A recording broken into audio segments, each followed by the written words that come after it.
sorry you weren't on the agenda. Oh, was When I it? sent it out to you.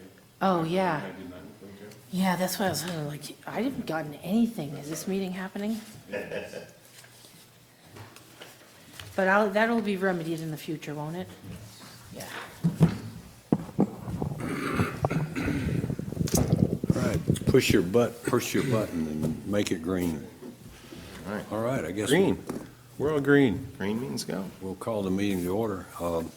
And I don't know if anybody else is coming, not coming. If this is I us. have not heard from anyone, so I assume this is it. All right, well, let's go with, starting on the first item. the Yeah, fiber. this is going to be kind of just an update a little bit on where we were, and then I think things are going to start getting a little more in detail as we start working on the TIF. We have 2 TIFs, and I sent copies of those to you all. So before we get there, just a fiber update. One of the plans that we've been working on, contemplating, is how do we bring fiber to every home in Camden. I will say that Lehman and Steve and I and Mark Ratner have been meeting on and off again with folks from Rockport and developed some media release, if you will, letters to the editor kind of things on fiber. And they have since started in the Camden Herald. So the first one is out. I think they're trying them, I think it's every 3 weeks, as I Every heard. 3, okay. What did you? I thought it was every couple of weeks. I think but it's knew every it wasn't three. every week, but it was every other week. Yeah, I think or it's so. every 3 weeks they'll be putting out another one. And we kind of did this as a group rather than just Camden, kind of trying to look a little bigger. So there are 3 that are kind of done. One was the facts about internet fiber, understanding fiber bandwidth, and then how much speed do we need. And there's a couple of case studies in there as well. They're, I think, good, very simple, gets to the point, easy to understand. And then the idea will be to try to keep plugging this information. We'll keep running it for a while. We'll be adding some more. So once these 3 run, we'll have some more to come in right behind it. And then hopefully we'll try to figure out the public's understanding of fiber and what we need, why we need better speeds. And then eventually we'll try to figure out how to, at least that will guide us moving forward on how do you plan for fiber in the future. And I think big picture, having it be a more regional effort will be far more cost effective than just Camden trying to do it. And plus it just, the whole mid-coast needs it. So that's the idea. We spent a lot of time on it. Deb Hall did, Robin did, Lehman did, Steve did. I did as well, and Mark. I mean, I think we spent a lot of time at meetings. I didn't write a lot of it, so I John just Beeman reviewed is the John other one. Beeman. That's right. our little That work is the group. work group. Yep. So that's been good, and I've heard good feedback about it. We'll eventually have it up on our new website when that gets up and running. And any questions on that, anyone? We do have to start up again because we're running, I think we got 3 done, and Yeah. we'll be ready to Yeah. do another every 3 2 here or 3 soon. weeks. Right. And this is running into Camden. Camden Herald. Is that the only? It is. Okay. Yeah. And I did not see it in the paper, maybe I looked in the wrong place. I still get the print edition, but I also get an email from them daily that I kind of read and keep up. Yeah. So. It was in the. Also on Village Soup or just in the Oh, paper? It's in the paper and on It's Village Soup. That's where I Yeah. didn't It's see in it. there. You know, I think it's but- in the community or opinion Okay, maybe section. that's- Yep. I had to put it in that area of the paper, so. I think this is the first step for us toward hopefully informing the population about what it is and what is it we're saying, cheaper, faster, better, Yep. in that order. Yep, cheaper, faster, To- better. to, try to get people thinking about the need for it.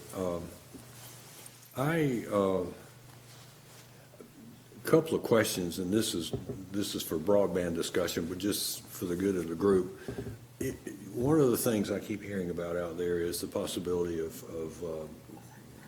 community-owned power company as opposed to Central Maine Power. I don't even know if it's a possibility or not, but if it is in other communities, do you know if those if those authorities actually do broadband too? And is that something we can tie into or not? So I'm aware of there's a down east broadband utility down in Baileyville, Woodland area. But are they also in the power business? They're My not. question is, do these authorities, these community-owned utilities, I guess is the proper name, do they get into? I've never heard of it. Yeah. I've never heard of both, but I mean, I think the law Okay, that. that's my question, is that they don't normally expand into broadband or internet? Okay. Okay. But I will say, just the idea of trying to get this information out there and getting people educated, this is not an attempt to say the town is going with a town-owned system or, this is just about getting information out there, and then we'll see where things play out moving forward.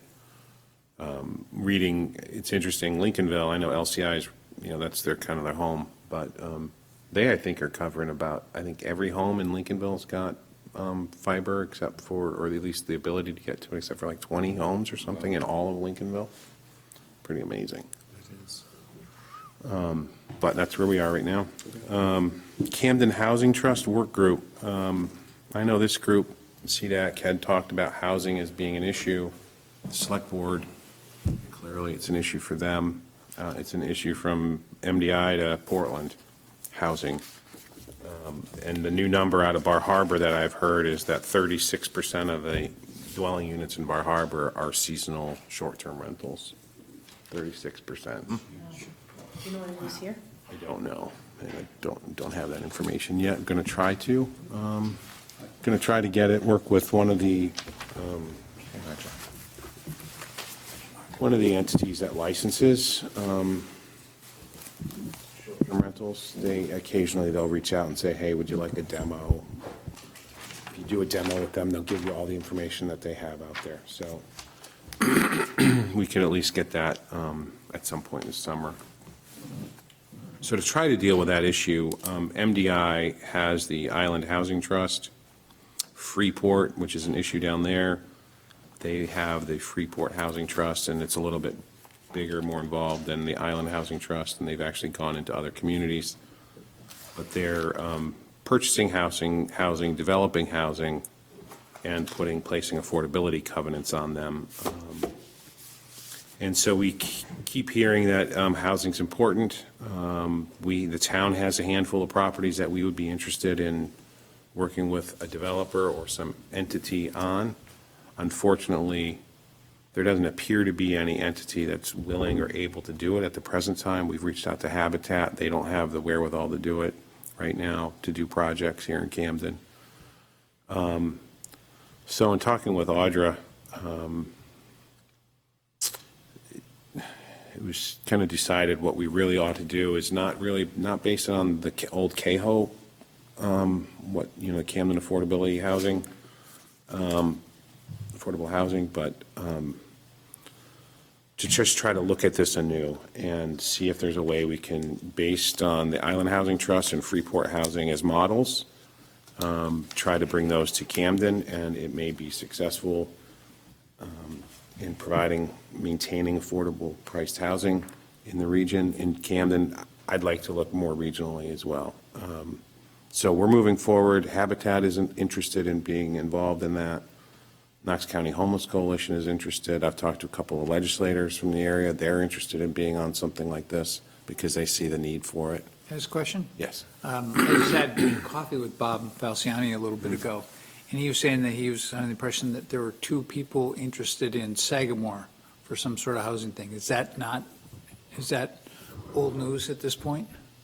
No, that is still new news. I'll be probably bringing a couple of them to the select board in the future in executive session, because it has to deal with potential disposition of property.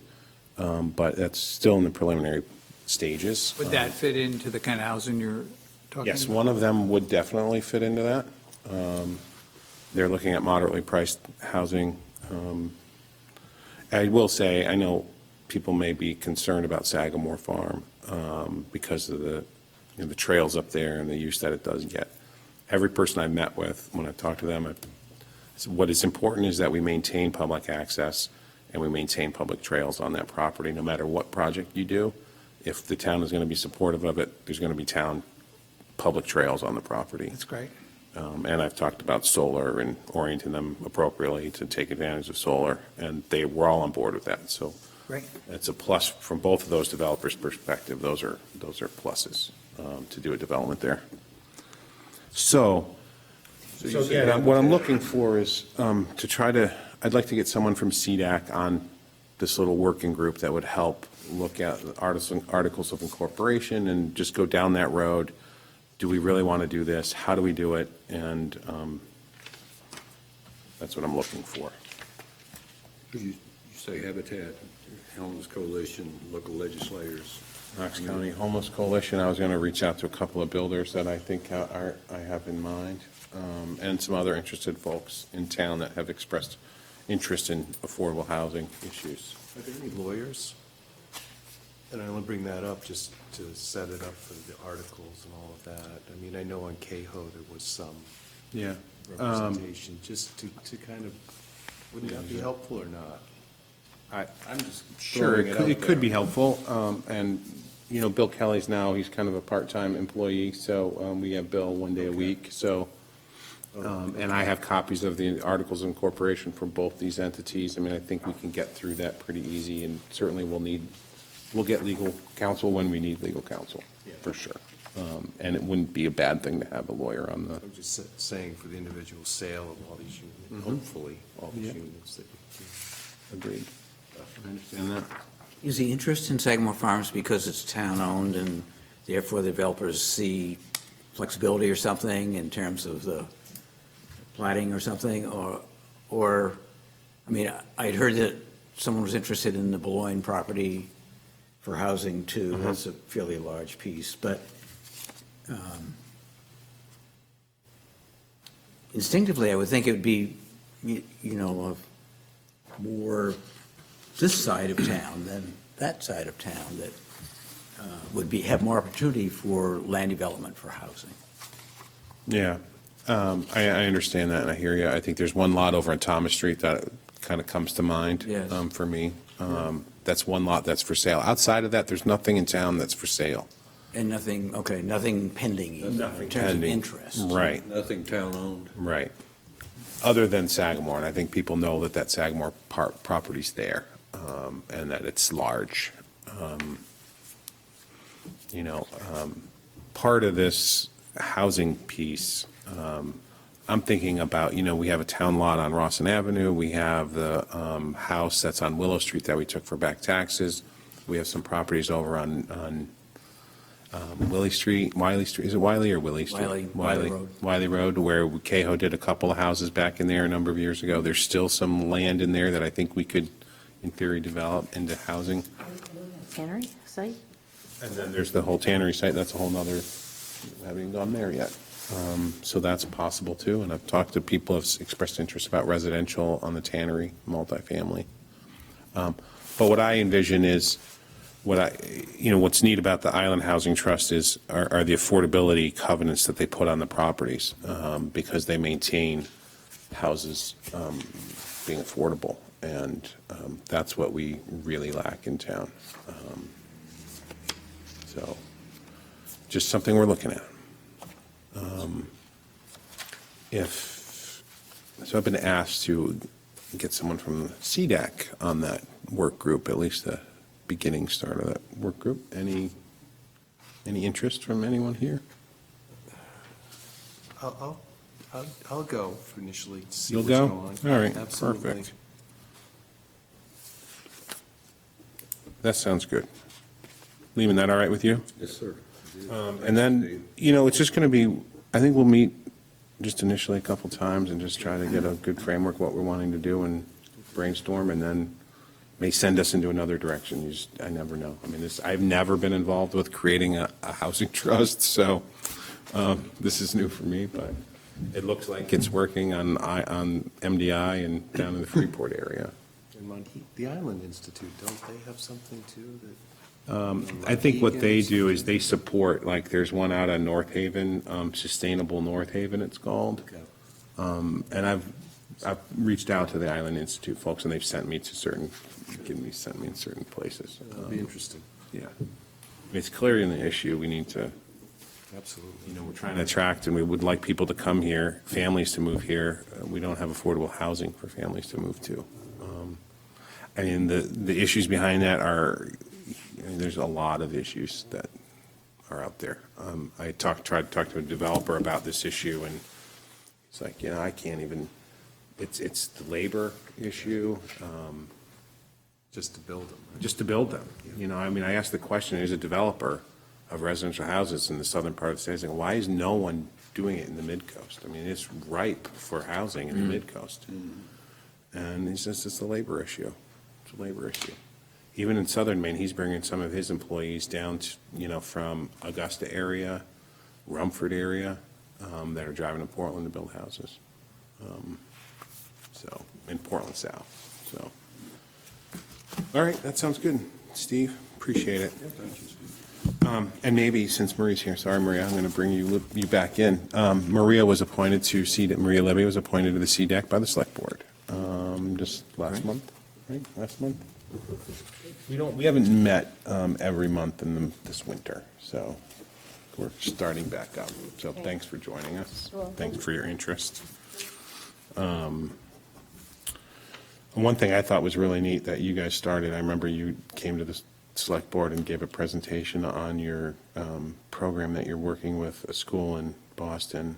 I thought that was neat. I don't know if you wanted to describe it at all for this group. I don't know. Yeah, I mean, Because I some- see it all kind of working together. I mean, Yeah, I mean, we started this innovation center at the high school called the Hatchery, and I actually presented a bunch of people here at the presentations I've given at, I've been to both West Bay and Camden Rotary to talk about Talk that. to our Rotary Club about it. And so that's just to basically bring an innovation into the high school and really have the high school try to become somewhat of a hub of innovation in the community. Try to break down some of the walls between the community and the school and get the two interacting more around the topic of innovation. We're actually having, I should have brought some materials here for you tonight, but I didn't. But we're having a really pretty big innovation conference we're sponsoring this summer, July 1st and 2nd. That's 2 days, and we have some pretty great people coming to speak, and actually John Veman and David Perez and Joe Ryan have been helping us with some of the ways to market it, and the titles of sessions and different things have actually been incredibly helpful. And so we have a really interesting conference lined up, and that's to bring business people, industry, and educators together around the topic of innovation. And, we hope to have a speaker series at the high school and do some events. We're offering coursework. We've kind of dedicated some spaces. We're planning to renovate another space this summer that will be devoted to that. And, really trying to offer students more opportunities to follow their passions. Today, I actually listened to the second day of a pitch contest that a class is having. That is, we're teaching a dual enrollment course with UMaine Orono on Introduction to Innovation Engineering, and all the kids have to design some innovation. And so we listened, I think they had 15 different pitches, and we have some internal money that we're awarding grants. cool. But the students had some fascinating ideas. It was really fun to listen to the ideas that they had. The last one today was a hinge for a door, for interior doors, that the hinge has like a curved thing, so when you open the door, it rises up slightly, so you don't need a gap at the bottom of your door, you can close it and it sets down against the floor. So, I mean, they've developed, somebody else had this thing that you screw onto the bottom of your camera, and he is gonna develop it, and you can put this strap on your backpack, so if you're doing outdoors, doing photography, and you need to climb over a rock or a tree or something, you can just quickly clip the camera to your backpack strap, get your hands free to do what you need to do. So really interesting ideas that they came up with. My idea today was to showcase some of their products. If we give them money and they make the prototype, to showcase them at the conference we're having this summer. But anyway, we're, very interested in, I personally, it's a reason why I wanted to be on this committee. I think that there are really great opportunities between the school and the community to promote sort of workforce development, help keep young people living in the area. And, I think about economic development in the state of Maine as much as anything. In fact, we developed this sticker that we've given 5,000 out so far. And I'll let you just take a peek at it. But this is, I just wanting to promote Maine as, and this one has to be focused on as Maine is a great place to learn, because we've got great institutes of higher ed, great public schools, lots of great educational opportunities. Anyway, so the whole thing with what we're doing at the high school spurred a lot of that, but it fits in really well with just economic development in our backyard here that we're really working on indirectly or directly in the high school. So Neat. I'm happy to be here, and we've got all kinds of interesting things going on. I'm sure you heard about the big news in Portland today on the $100 million. I sure did. Pretty phenomenal. It's in, I think I see that's- that as a big takeoff. That will be big for the entire state. I agree with you. I happen to be a Bowdoin alum, and so does the guy who gave that money. Yep. So we just contracted with somebody to do some grant writing for us, and I forwarded that to her. And I'm like, he's a fellow Bowdoin alum, like, we got to try to get money for us for that, because that's like a huge piece. We're trying to do this little microcosm of what's happening there. But it's exciting. We've been meeting with people all over the state. It has just, it's been great. We've been making a lot of really good connections. Good. So it's been very Awesome. exciting. Can I ask a question? Yep. On the Energy Committee, which is one of the other town committees, the Watershed School has been involved in helping us with Global Covenant of Mayors, and each year we've had a student from Watershed on the committee. It's the Energy Committee. Yep. Can we get Camden, Rockport high school students to join some of the committees, maybe have a student Yeah. join this committee, so that, some of those resourceful people and people that are looking at the future can maybe give us an insight that we're just missing. Yeah, I think that's a great idea. Okay. So if you can think about how we can, recruit people to join some of the committees, that would be a good thing. I think right now, the language says that you get one student, right? It would be nice if it said to maybe two students, because I think it would be great to be able to spread that Well, out maybe and get we a have one student from. energy there, but what about a student for Cedac? Talking about, because if we're here for community development and you want kids to be able to live here, I'd like to hear from somebody about what's it going to take to keep you here. Good thinking. Awesome. Thanks for sharing that. I was hoping you were going to bring that up, so thank you. Pretty neat. Connect over coffee. This is something that is done in town, and maybe Lehman, you want to go there a little bit. Yeah.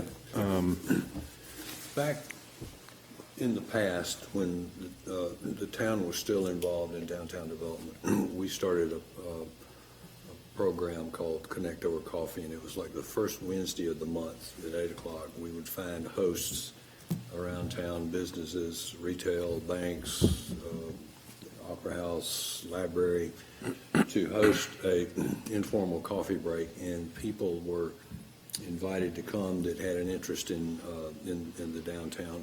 That has kind of morphed over to being a project of the Camden Area Business Group, and it still goes on. It's very successful. First National Bank for the last 2 years has given us enough money to pay for coffee. If our hosts want to do anything beyond that, snacks and stuff, they do. And so that still happens monthly. The one thing that's missing, I think, that's important, is there's not much of a presence and a communication between the town and that organization at those events. And I think it's a great opportunity for, to be represented there. It's somewhat informal in that we introduce ourselves and we talk about, everybody gets a minute or two to talk about what they're interested in. There usually is a topic that comes up that's of interest to the group, and that information is kind of kicked around. And I think everybody leaves there with a little more knowledge about what's going on in the community. It's also an attempt to bring more of the businesses and retail into the community. It is not just downtown Camden anymore. It is the footprint of the Camden Area Business Group, so it's expanded. But we thought it would be a good opportunity, and I'm on the planning committee for that with the Camden Area Business Group, but just the planning for Connect Over Coffee. We thought it would be an opportunity for someone from the town to be represented. Robin has been to a few of them. I normally have a conflict on Wednesday mornings. Robin's been to a couple. I think Meg has. I know, Mark, you've been to one. I went to the first one, First and or then, but second I always one. have a conflict Yeah, on you got the Wednesday same mornings. conflict I do. So what I've approached Jeremy about is, let's see if we can get either staff, being Jeremy, or elected official, or a member of the business of our group to come to those. I think it's a chance to tell what's going on in town. I mean, a lot of the stuff we deal with here, everything we deal is on our plate right here, should be of interest to those business people that come to that. And I think if nothing else, it gives them a little bit of a sense of what's going on, and they don't have to read about it in the paper or hear about it on the street. They're hearing it from the organization that's actually making things happen. And so that's kind of the pitch. You know, for the next one, because we're Yeah, almost at and the their February one. next one is next week, as a matter of fact. It's the first Wednesday of the month, so. Yeah. Whatever Remember the that date is. location off the top of my head, do you? February the 5th. And it can be, and that one in particular is at the River House Hotel across over here. And we try to move that around. Sometimes we go back to a location we've been, but and I was talking before some of you got here, is it Pine Grove? Pine Grove Cottages. Pine Grove Cottages, the owner of that's hosting one. This past month in January was at Allen Financial. And a couple of others we haven't approached yet. But if we could have almost like a rotating group of people who could sign up to go to that, I don't want us to necessarily appoint somebody and say, be at every one of them, but if we just had a representative there, and I think Robin has probably been to more of them than any of us, and so I think it'd be nice to see, for them to see other faces. That's kind of what I hope we could do. It's always the first Wednesday at 8 a.m. Yes. so. And I will say that it is my plan to be at every one that I can be. But I would like, I mean, I could sign up for one. I mean, I just can't commit to. oh, I get it. I I get guess it. that's what we're kind For of me- thinking, is if we could just say, I'll take this one, you take that one. Is there any way to get on that list? I mean, I get the mailing list, I get the email from him, but I get it like Yes. 2 days before. Well, or maybe the night before, and we've. And that's my struggle, because if I want to get it out to you guys and say, hey, can one of you guys come? Right, yeah. We can. We need more than a day. Often there We've anyway. communicated but- with them and did again just last week with the Right. people who promote that, and that's the leadership of Camden Area Business Group that sends that email out, and you all should be on it. But I'm with you. I got one night, and it's like, this thing's tomorrow. I know. And so that doesn't help you unless you just happen to put it on there and know it. So that's kind of, I mean, we will continue to Okay. do that, and my sense is if we can sign up or, tell me what date you'll take, I will send you a timely reminder. Not the That's day why. before. So. How long do the meetings usually go? They stick to an hour, yeah. It's supposed to be over at 9. Yeah. You know how that goes. Start at 8, yeah. But at least, I'll take some rotation. Okay, perfect. So good. If I get noticed. Yeah. is anybody available next Wednesday, the 5th of February? Well, I'm planning to be there anyway, You but I are? would be, yeah. And I plan to be there. I'll try and go as well. River House? Yes, and you'll get a reminder. Yeah. Okay, so Tom and Mark, okay. And me. and Jeremy. Good grief. He'll be Yeah, over. they're gonna be like, whoa, What happened? What Right. hit us? what are you guys scheming? All or nothing, yeah. Just come, we'll see you next year. Once a year. Well, if we spread it out, we could do at least once every 6 months or less, if we kind of did a round robin on it. Okay, so that's next. good. That's on February the 5th. Yep. At the River House, okay. All right, now, can you look forward and give me anything in March? That would be the 4th. Is there anybody? The good thing is it's always the same Always the day of the same month day. and the Right. same time, we just don't know the place always, Okay. right? It's always 8 o'clock, it's just, Yeah. different. Yeah, different part of location. what this little planning group that I'm on does is identify locations, stay far enough in advance. I can't tell you where it's going to be in August, but I can tell you where it's going to be in March. So we stay 2 or 3 months ahead, and then we make sure the facility, actually Jake Miller is the one that's, and he has a new Have assistant. you had one here? We had Probably one a at long time Opera ago, House, in the Opera House. last year or so upstairs, and Dave Morrison did one. We've had one at the library. We had one, actually, last year, we did one which went over real well at Public Safety, the police and fire hosted it. And so that's what we're trying to do. We're trying to move it around and get some involvement. But it's, How about I send an email out to the whole group tomorrow and say, hey, these are the dates, it's Okay. April 4th, March 5th, or Pick one, whatever. yeah. Pick one, let me know, and if it doesn't work, that's fine, because I'll be there. Okay. But That's just to fine. try to get it on people's calendar yeah. ahead of time. It's 8 o'clock on that Wednesday. That's not an issue, are there certain particular talking points that come out of this meeting you want us to bring up? It or that's- depends. No, No, I think if it's we. just being out there and being, Well, as much as you can share, and I think, if 5 everything you minutes or talk so. about is- Yeah, this is a public meeting, but I think things that you can share that we're working on, like broadband, and it doesn't have to be the same thing every month. Let's talk about broadband once a month. Let's talk about if we get down the road with this housing trust, the whole, things like that I think you're helping, and I think you're helping the people who come to that understand where we're headed, and that the town, this committee, our elected, appointed officials are moving forward and doing a lot of great things, and it's not necessarily what you hear on the street. So, but understand you may get some blowback. You might, especially if you're there, Mark, you might hear something somebody doesn't like. I don't know. Jeremy, on the subject of connections, I'm the one of the town's 2 reps to the Mid-Coast Economic Development District. And I think probably I've been neglectful in not sending the minutes of those meetings out. I think I'll start to do that. that'd be great. If you can give me the Yeah. email addresses, or I'll pick them off. I will, yeah. And then you To can this at group? least get the minutes of the meetings. And of course, they're moving into more comprehensive planning for towns now because the Coast Regional went away. Mid-Coast Planning Commission is defunct. So what's the footprint of that group? Where's Runs from Brunswick to Northport. Northport. Northport? Yeah. And they meet what, monthly?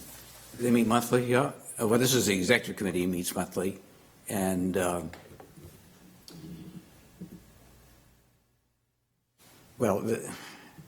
their agendas vary, and we finally, after a couple of year struggle, finding the organization is good capabilities.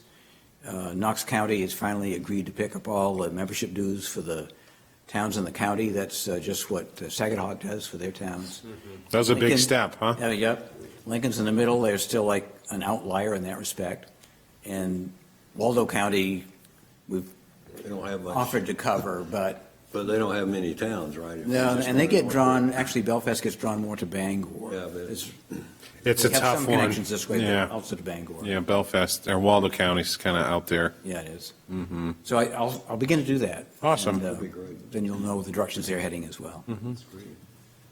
Yeah, but Waldo ends up either in Kennebec Valley, Yep, Penobscot Valley, yeah. or the Mid-Coast, and it's a real, so the planning and economic development for that county is not happening at any level that I'm aware of, so it's unfortunate, because I see that as part of this area too. Yes. you know? Yes. Have we heard back anything from the tannery? So I was just going to go, my next thing was going to be planning and development updates. So we'll start there. So as you may recall, EPA came in and did some target assessment on some areas of the tannery site that caused some concern to both some members of the public, select board member, and our consultant that we hired to look at all the prior assessments. The results actually came in this morning, Good time.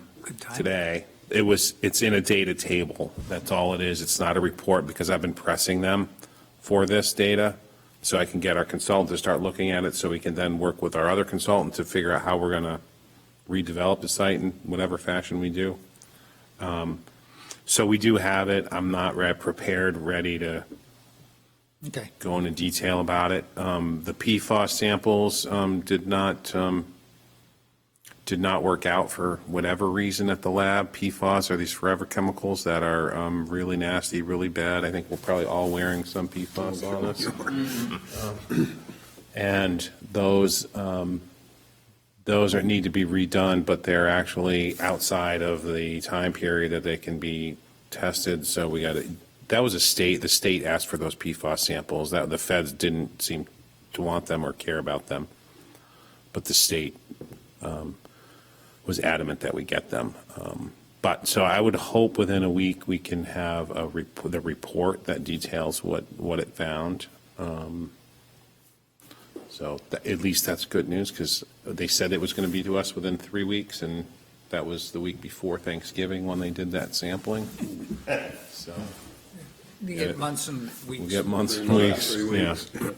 Just FYI, I got a call from one of the farmers market people just saying, hey. Yeah, and I need to reach out to them because they reached out to Audra and I and said, hey, what's the plan for this summer?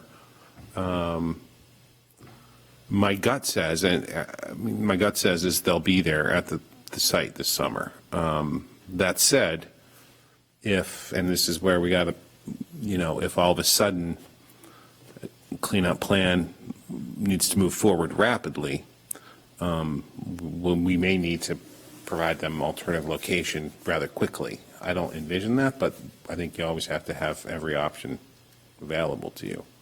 We can always send them back to the site parking lot. Right. That's now easily accessible for us. Yep.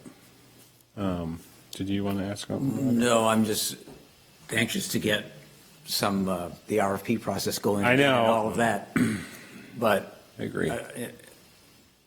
And I agree.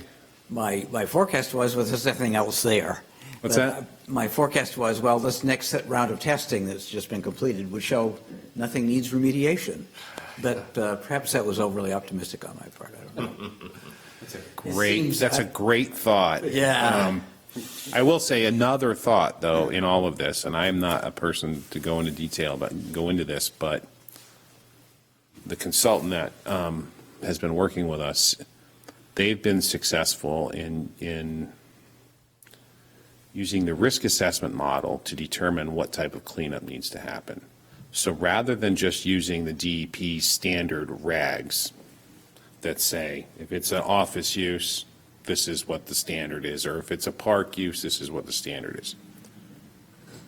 You can, and I'm not an environmental scientist, but this happens and it works in many places where they actually do a full-on assessment of the risk to that property, to people on that property, rather than just take this data, here's the state standards, and say, do your cleanup based on that.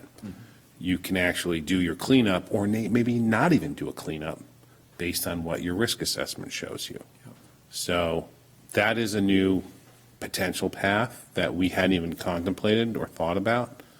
So we may be able to say, again, it all depends on what happens with use, especially with the riverbank being such an issue. It is an issue. I mean, when we were down there with EPA, we dug in, and this is what trench excavations, and I'm thankful that our consultant said do trench excavations rather than core samples, which is, a 4-inch core. Yeah.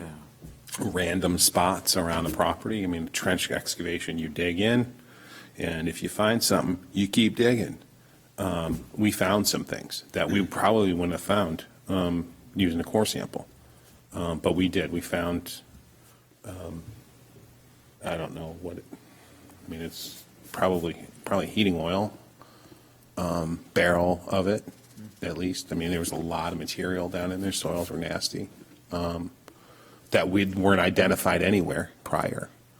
That said, now we know it's there. We appear to know the limits of it because we were up and down grading of it. Did other trenches, and there was nothing there. So those are good Interesting things. That you just, luck of the draw, hit that. I mean, I'm sure there was. Well, I don't think it was a luck of the draw. I mean, I think our consultant's been at this enough times Yeah, that but they it's like, how do say, you know where to start? well, I think that's it. They look at the old historical mapping and data and the way the land is Okay. along, and they say, we ought to dig there. And then we dug, and we're like, whoa, found it. I apologize, I have to. All right, thank you. Appreciate it. You all? So I hope that we'll be moving forward on Tannery something in the next couple of months on this. Other planning and development update, I wanted to just talk about zoning ordinance amendments that are in the works. Mark has been at every planning board. I applaud you, Mark. It's pretty awesome. You definitely dig in and are active. Well, you have to go to a lot of meetings for me to try and figure out To what you're grasp. talking about. It comes easy to you. So one thing we are moving forward with 2 public hearings that are at the planning board next Thursday. One is on accessory apartments. Accessory apartments right now are only allowed in a handful of zones. They're limited to 600 square feet. The owner of the property can't live in that one, the accessory apartment, but they can live in the primary use, but they can rent out the other one, the accessory, 600 square feet or less. And the tenant or tenants in that accessory have to be their primary residence. In an effort to try to address some density issues, kind of make, in-town lots a little more dense rather than looking holistically at all the different lot sizes per dwelling unit. We had this provision already in the ordinance to allow accessory apartments, so planning board and I had spent many, many, many meetings on this one. Took comment from one individual a couple of times, same individual. And now the plan is to allow in the RU1, RU2, and the CR. We would add those 3 zoning districts to the zoning districts that allow accessory apartments, 600 square feet, same size. The owner would not have to live on the property, but both of the units would need to be primary residences of whoever's living there. The zoning planning board was very happy with that version.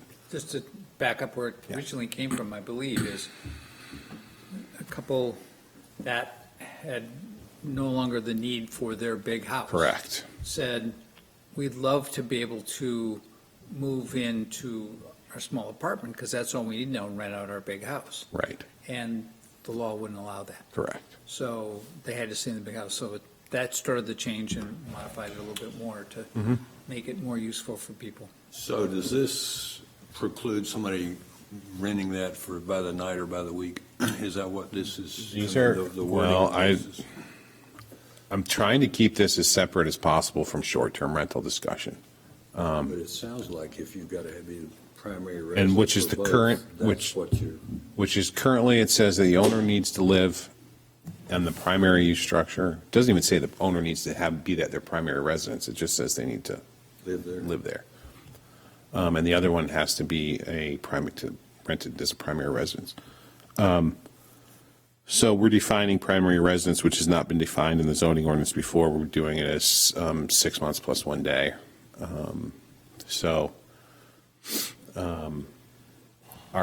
We are not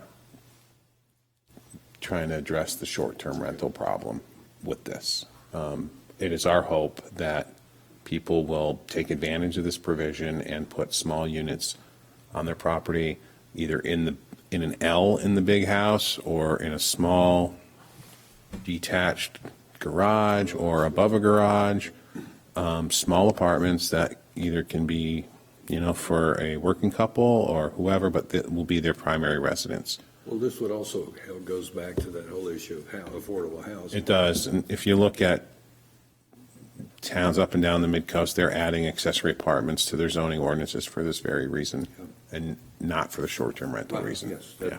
guess that's why I asked the question. I would Yeah. hope this would help with our, Yeah, I think the planning board recognizes that this will just add to the conversation that we'll have eventually on short-term rentals. I don't see, it's possible that the town doesn't go down that, looking at that issue at some point in the next few years, couple of years. I just don't see how it's possible. When you look at Bar Harbor having a 36% of their dwelling units being rentals, we can't, if we get that to that point, we're in trouble here in Camden. So I think we got to do something at some point. Any other questions on that, accessory apartments? No? Okay. Next one we did was, there's a hearing on rezoning the entire Business Transitional River District, the BTR. Remove the BTR entirely from the zoning ordinance and the zoning map and make that all B1. Could you just show us a little bit? yeah, where is that? and What does that mean? There are like 16 lots there, Maria. Am I stuck on you? There are like 16 lots in the BTR. This is the B1, right? This downtown, heart of downtown, coming up Elm Street. This is the BTR, so that's the condos, that's the fire station, police and fire, the River House Motel. Is that corridor along the river, basically? Is that? Pretty much. Wastewater treatment, Yeah. the teen center, the Lions Club, the bus parking, not the bus garage, but bus parking up there is zone BTR. Go up Washington Street, past the condos, you got the one, I forget who's there now, professional office. Roger Hurley, Yes. the attorney. One. And that's about it. And then the Green with Envy building where the bagel shop is, that's BTR too. Okay. Right next, you walk out of the bagel shop and you take another step and you're in the B1 zone. I mean, that's just how zoning districts are. Yep. But I looked at every single use that's allowed in the BTR and the use that's allowed in the B1, and they're nearly identical. The one that's not allowed in the BTR anymore would be printing presses. Okay. All the newspapers are printed in Lewiston, I think, or the entire state. They don't do it anymore that way. The development standards, so lot coverage and setbacks, ground coverage, those are all the same, except the BTR has a minimum lot size per dwelling unit of 1,500 square feet. The B1 has zero lot size, minimum lot size for residential units. So that's the only difference. So outside of not liking to have zones that are, for the most part, identical, I mean, it's just like a kind of a, for simplicity purposes. There are also buildings that can add more apartments using this going to the B1 without having to add more lot size. The town's purchase of the parking lots works by doing this. These are the Knox Mill parking by the old skate park. We can't do it under the current zoning because of the minimum lot size per dwelling unit of 1,500 square feet. So this kind of fixes three problems that I see, which is a zone that we don't really need. I mean, it's almost exactly the same, literally exactly the same as the B1. It'll make that more simple. And we can get some additional dwelling units potentially downtown, and we can get the town public parking owned by the town. To me, it's a no-brainer. The planning board said, absolutely, makes all the sense in the world. I sent a letter to every property owner in the BTR, just said, hello, this is who I am, this is what we're doing, we're working on this. I sent that in December. I got nothing from anyone, no comments, no thoughts. And it was a letter that laid out the issue. No one responded. And then at the last workshop last Thursday, we talked about it, and I was going to go into great detail about every little change. As you can imagine, the zoning ordinance, you got parking, you got buffers, you got all these things that change based on the zone you're in. So we had to make not as many, honestly, zone tweaks as I thought we were going to have to, but it takes like 3 pages of, lines need to be changed. Or BTR just needs to become B1. There's a lot of exemptions, like say in the shoreland zone for lots in the BTR and the B1 from certain things. It has no impact because it's already exempt in the B1. There was one section in the nonconformity section of the ordinance that I looked at, and I said, oh boy, you can expand a nonconforming use in the BTR, you can't in the B1. However, there are no nonconforming uses in the BTR. So after doing a property research at how every property was used, it didn't apply anyway, and you're not going to get a non-conforming use in the future because you can't establish a use that's not allowed. So that's kind of a no-brainer from my perspective. The planning board is fully on board. So that going to hearing next week, and all those property owners are getting I sent a letter at the end of last week that said, moving forward to public hearing on this, we value your input. Please come, please send me info. We'll see if I hear of anyone. I don't think I'm going to.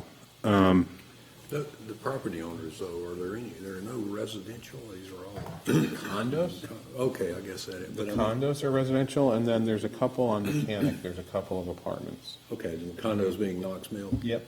And do each individual property, each individual condo owner get that? No, the condo main address gets that, and we know in our office, like, who the people are that need to get the information out to people. One of them is on our zoning board of appeals, Deb Chapman. She gets that mail, and everyone is well aware of that. That's that, and we're doing some also, and it already went through public hearing. It'll go to the select board for a hearing at some point here soon. We tweaked the site plan administration section, requiring, it's very odd, we don't have an ordinance currently that says if someone gets site plan approval from the planning board, that you have to maintain your site consistent with that approval. So it's as if being a devil's advocate, and I was a developer, I'd come in, get my project approved, build it, and then I'd change it potentially down the road and say, you guys, nothing says I have to maintain it this way. So, or we did an ordinance amendment to say you got to maintain your site per the latest dated approved plan. And there were no provisions for small projects. So what I did was we created a minor revision, an amendment to a plan, a minor revision to a plan, and a field adjustment to a plan.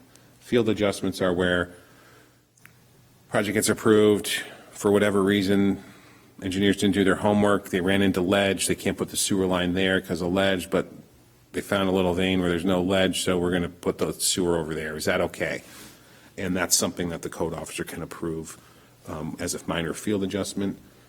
We did another one, so minor revisions are, so say someone comes in for a development of a project and they forgot to, we should have put a little entry vestibule on the front of this building.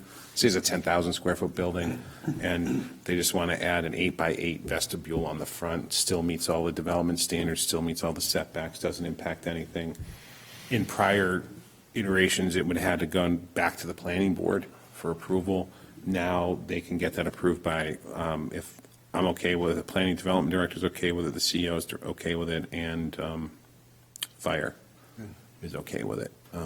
So that's going. Everyone was happy with that. Can I back up to the BTR? Yep. The Mary Taylor School Yep. is not affected by that. No. Should it?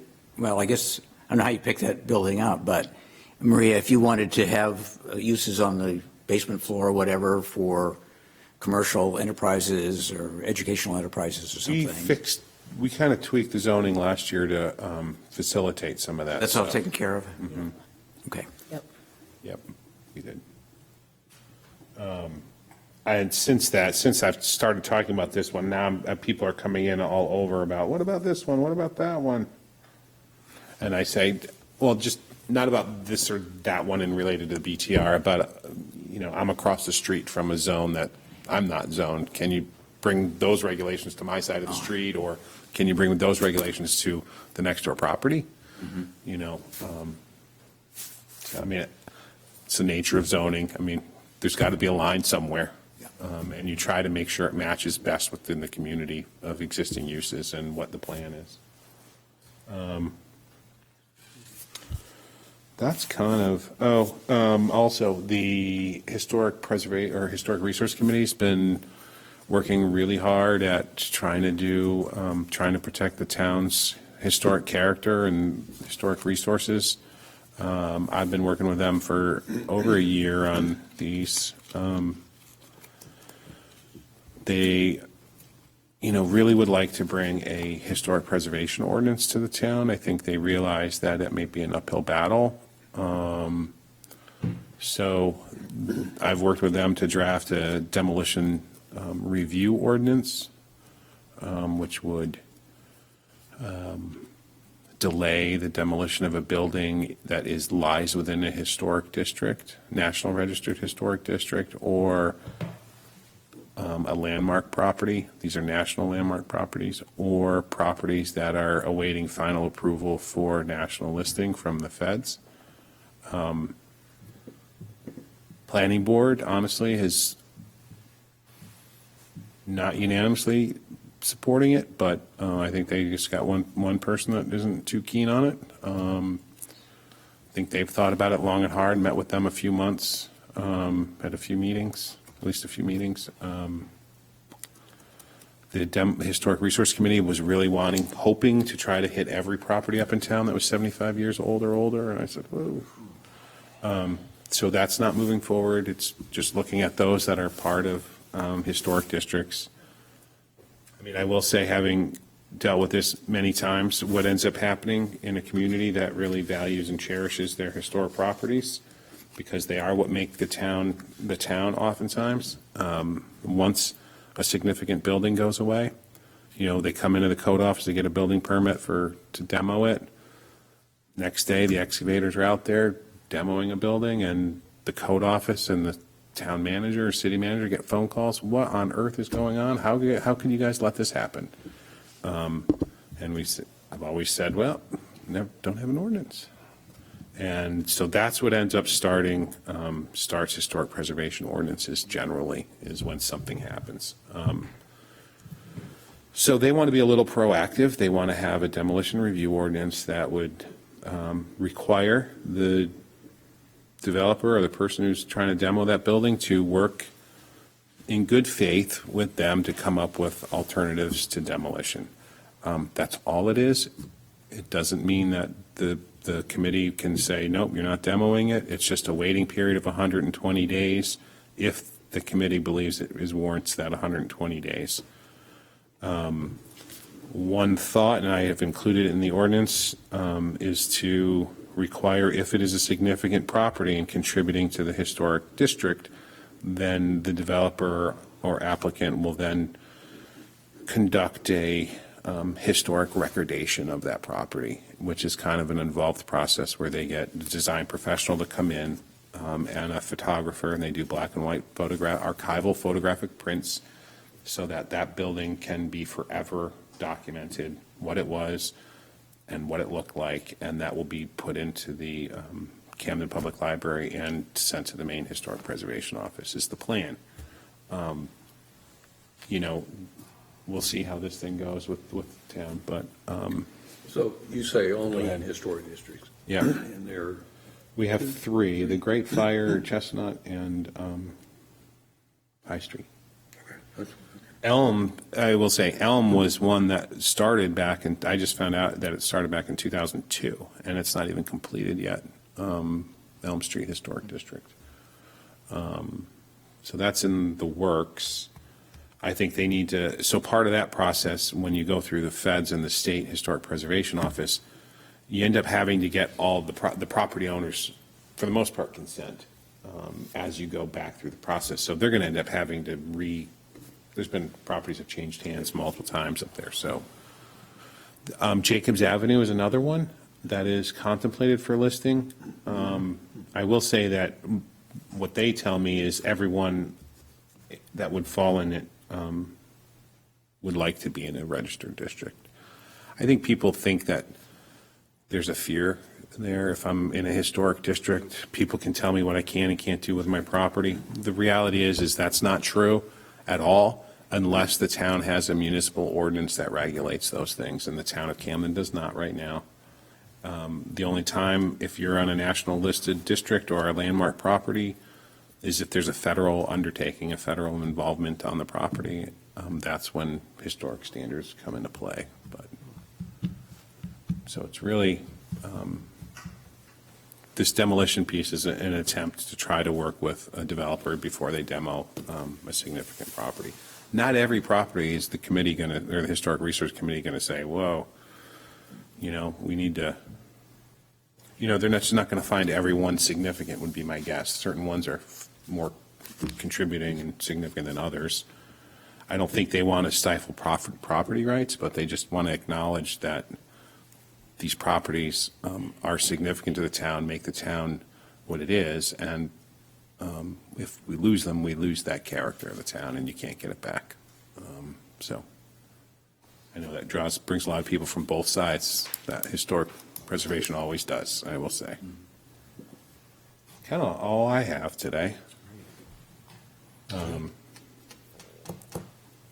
Any questions, thoughts?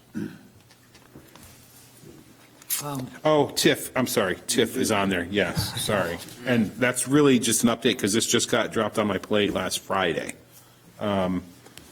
So we have two TIFs. We have a highway TIF and we have a downtown TIF, and TIFs are tax increment financing districts. Send us some attachments. I did, and I'll send you something else from, I actually have it. I printed out something from MMA, this is just from their legal services group on TIFs, just so you guys have a little more background on it. Sure. And, Fine. and all those documents that are listed there that I put available, I can get them all to you. But so here's the thing, if you can all, and this is really about just maybe doing your homework,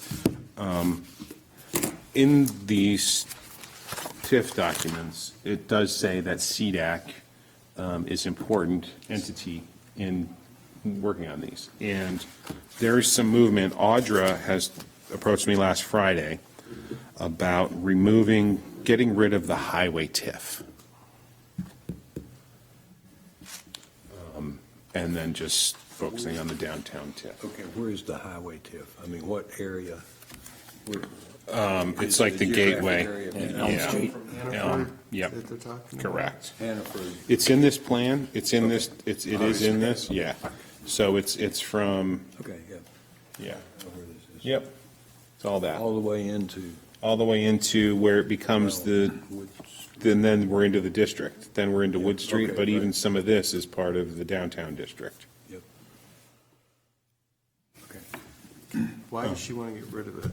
And the only reason why I'm asking, prior meetings, weren't we talking about doing some things along the entrance? Especially that Yeah, area. I think there's limited funds in this account right now, like limited, very limited funds, that can do much, and it hasn't generated much of anything. And I'm just jumped in, I was just asked to start looking at this on Friday. Yeah, Yeah, that, especially this area right here, the one that we've just, the redone. gateway, right, Yeah. that Lehman, you Yep. remember, And- we spent a lot of time looking at that. And also the one that we've put in with this, with the new ordinance on where businesses can look at, that you passed last year. What's the? Formula-based food. Formula-based development, thank you, I Yeah. never can remember that term. Yeah. Which is right in this area right here. I mean, is that not help us with that? Now, I guess I'm a little confused on how does that relate to formula-based food? I'm just asking if this whole taking this away has any impact on that. Oh, I guess in theory, if you're thinking a Dunkin' Donut could go up into the Camden, or by the Hannaford, and I'm not sure that there's going to be enough, enough revenue over the period of time, Okay, that's what I guess I'm asking you. Is the reason why we're getting rid of it because we don't want to offer it to people in that zone anymore? Or is that why? I'm just curious. I mean, I'm just for This my is- own education. Yeah, and I can't I'm speak to saying? it right now. Okay. I think what I'm going to have is Audra's probably going to come and chat with us the next time around a little I was bit. just wondering if it's something you can keep in your back pocket or why we're getting rid of it. That's all. I I'm not- understand. I don't have an opinion. Yeah, I don't understand. either, I just, Yeah. I think there's, as I recall, there's like 11,000 in this tip. Oh, yeah, so. And we've taken, some of these TIF funds have been used, though, like we're using some of those for some of the improvements that we want as part of the Okay. street project, or drainage project. We're using some of these funds, allocating them for the alleyway between Harbor Walkway. There's going to be TIF funds. On the downtown TIF. Okay. It's interesting, because if you look at this TIF, the highway TIF, it says 50% actually. The other 50 is supposed to be spent in the downtown TIF. really, Yeah. even though it's. Even though it's a separate TIF, yeah. It's an interesting, Yeah, my only Yeah. question about all that is, small amount of money, yes, but with the traffic issues and whether there should be a roundabout up there at the five-way intersection by John Street and such, does DOT require a local share for some of those things? And we can ask this of Audra, but would you be better off to appropriate that money as local share, or? would the TIF be- I'll ask the question. Yeah, I'll ask the question, I just don't know. I mean, that's a place for a problem to solve, for sure. It is. Yeah. Except I still don't know how to use those roundabouts safely. Oh, well, I suppose. Very intimidating. I've managed okay with those. Really? The thing is, Oh, my once you get God, in, yeah. you can just go around and around Right. until you find it. You can just It would be a sell it all single day. lane, not multiple lanes. Oh, that's Single even lanes are worse. good. There's like 3 deep. It's like, oh. I grew up with them out in Ohio, they're everywhere. Yeah, going into Cleveland, going into the city, I know the single ones. It's when everywhere. you start And they're going- double lanes in When you start Cleveland. talking, You gotta know which lane to get in right, as to which. and I never exit. know which one to get off until I'm in it.